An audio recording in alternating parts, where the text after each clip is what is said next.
My mom just got my dad a new lawnmower as a present, and she got you a new present. It's in the garage. Yeah. She put it in there. She got me a new lawnmower? Yep. I don't like the color. Tell you what, let's do something with it and like show mom later. Oh, that would be awesome.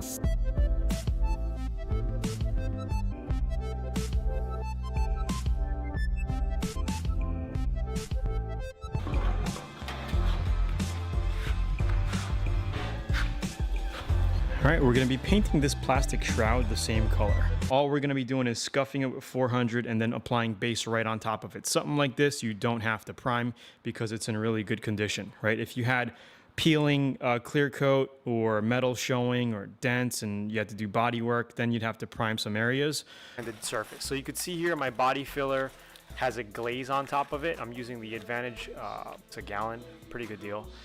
You always want to mix your filler up. This is the hardener here that I'm mixing up really well. We're using a little bit of wax and grease remover to clean the area. Every golf ball size of body filler, you want to put about 6 to 8 drops of hardener. So we let it dry for about 20 minutes here, then we're blocking it down with 150 grit.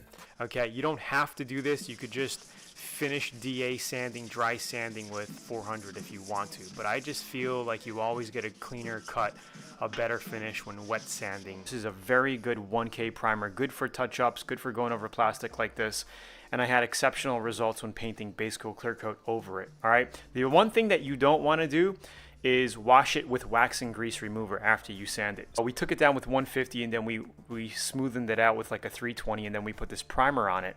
Masking up all of our decal areas. You can see what I'm doing here. So that's pretty much it. Like I said, you could use anywhere from 400 to 600 grit. I'm going to be using 600 in this instance.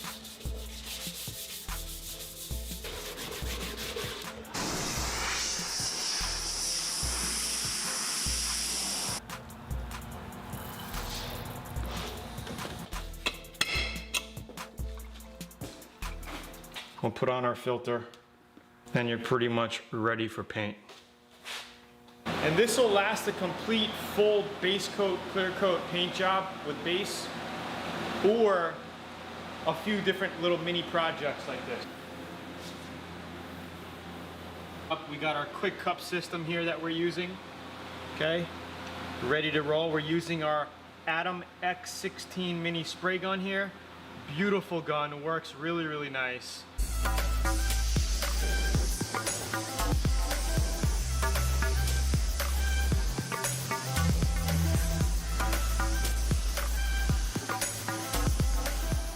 Well, so after this is all silvered out, we're gonna let it dry for about 30-40 minutes. We're gonna mix our intercoat clear, DBC 500, and we are going to put metal flake in it and spray some metal flake. And remember, if you're spraying metal flake, especially big metal flake, you're gonna wanna use a 1.8 to a 2.0 tip size to make sure that your metal flake actually comes out of the nozzle, or else you're just gonna jam it all up and nothing's gonna come out. It's just gonna be dry air coming out.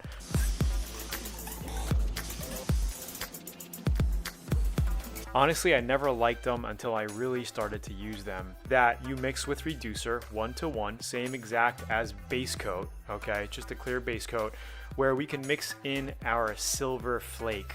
Now, this is a great way to do silver flake because you don't have to worry about running. If you mix your silver flake right into the clear coat, you can basically mess up your job if you run because you're just gonna have a big silver flake run. With base coat like this, it's harder to run because you can just put light coats of base on it until you get your desired flake or pearl, right? And then you could sand it flat and over it. So we're using X Finishes ultra mini flake here, and I'm putting a lot in. I think I put a little bit too much in here, but I loaded it up and it came out excellent anyway. And you can get this flake at Zoola.com, ZOOLAA.com. Make sure to cut out the filter. So when I went to go spray with my other spray gun, the Atom X27, it was clogged up because I didn't have a 2.0 tip kit available at the time. Now I do. But I had the X20 with a 2.0 tip kit, so I swapped out guns really quickly and ended up spraying it. So we're putting about 3 heavy coats of metal flake on this thing. This is our first pass. This is our second coat of flake. Just laying it on. We got another view here. Instead of the head cam, we just got a basic shot here.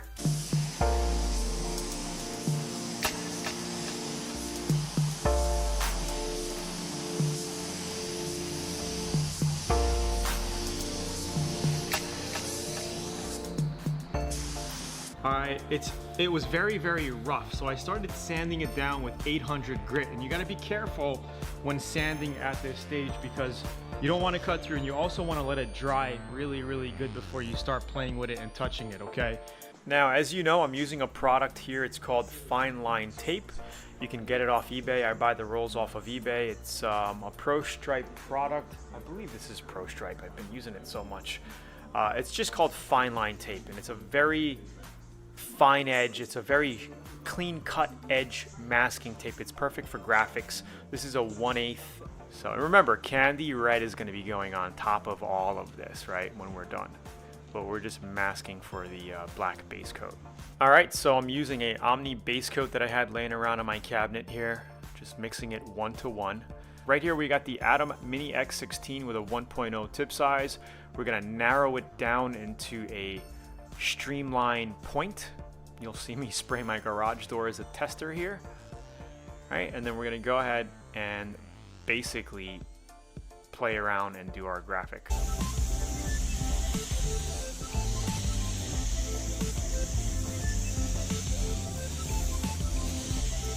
After taking this off, I'm like, it needs a little bit more black. So I ended up doing something around the front.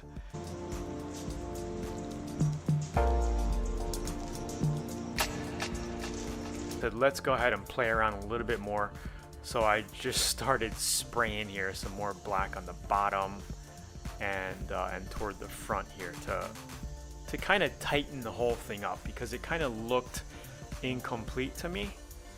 So now that our masking paper was off, we had free reign, and I was just saying, hey, let's just kind of complete it up a little bit. And then now it started to look good, right? It started to look a little bit better, I feel.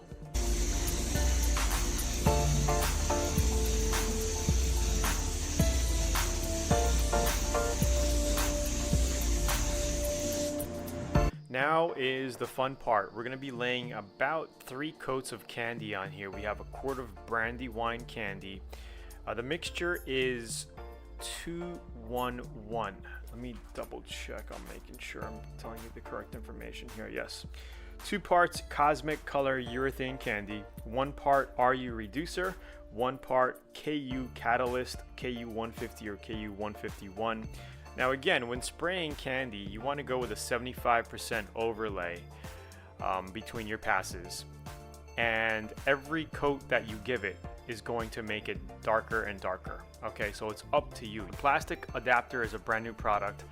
I'm working with a company and they're trying to produce more affordable and durable adapters instead of the aluminum or steel versions that they have. Just like painting anything, a car is more difficult, okay?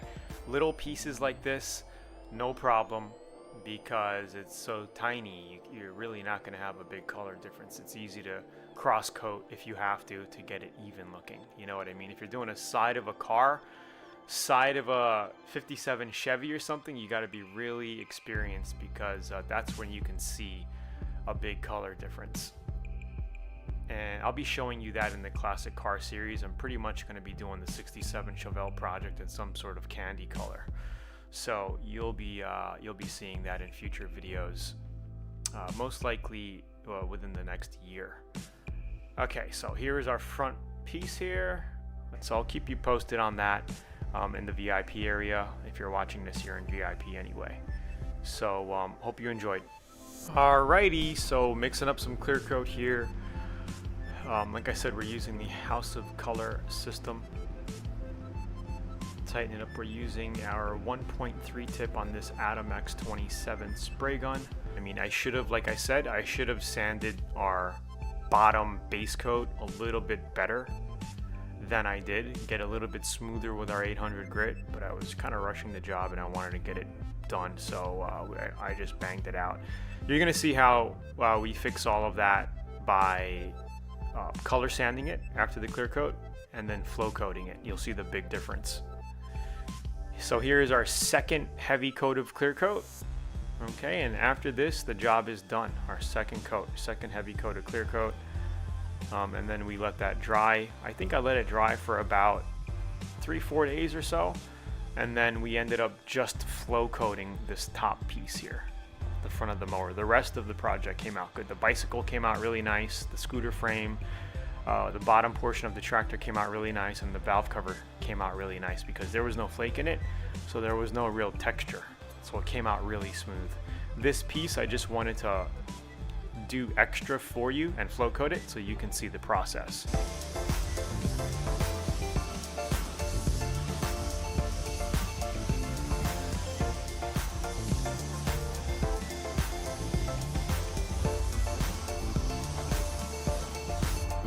Always say you want to take off your masking tape about 2 hours after you paint. You don't want it to dry too quickly because you're going to end up peeling the paint. So if we take a look here on our candy job, right, I'm peeling off our masking tape here very, very gently. Kind of pull it in like this. Looking pretty damn good, not too bad. Little overspray here, but this will come out with a little rub of lacquer thinner. Don't grab it too hard. It's still painted it like a few hours ago. Okay. What do you think? It's amazing. You like the color? Yeah. Whoa, this is nice too. It's the same color, right? Yeah, same color. Wow. Flow coat it, and then I'm going to put it back together and show you how it looks. Some people are worried about, oh, if I clear over 800, am I going to get sand scratches? And the answer is no, even over black. The main thing when flow coating is to cut out the orange peel, right? So that's what I'm doing here, taking your time, blocking it flat. If you feel 800 is too thick, too coarse, and you feel like you're going to make a mistake or you're not comfortable, just go with 1000 or go with 1200. It's going to take you longer to cut it down, but it'll be safer for you because you're not going to burn through the clear coat. You never want to wax and grease over base coat or a 1K primer because it'll melt it. The wax and grease will melt it, okay? But it will not melt clear coat like this. Snap it. It already has a filter inside, right? You just snap it on like that. Tighten it and you're ready to go. Cap on, and then we're good to go with 2 coats of clear on our project.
Just giving you a quick preview of the candied out tractor here.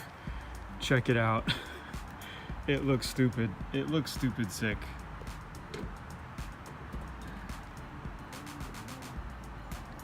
Basically flow coated it. Looks amazing.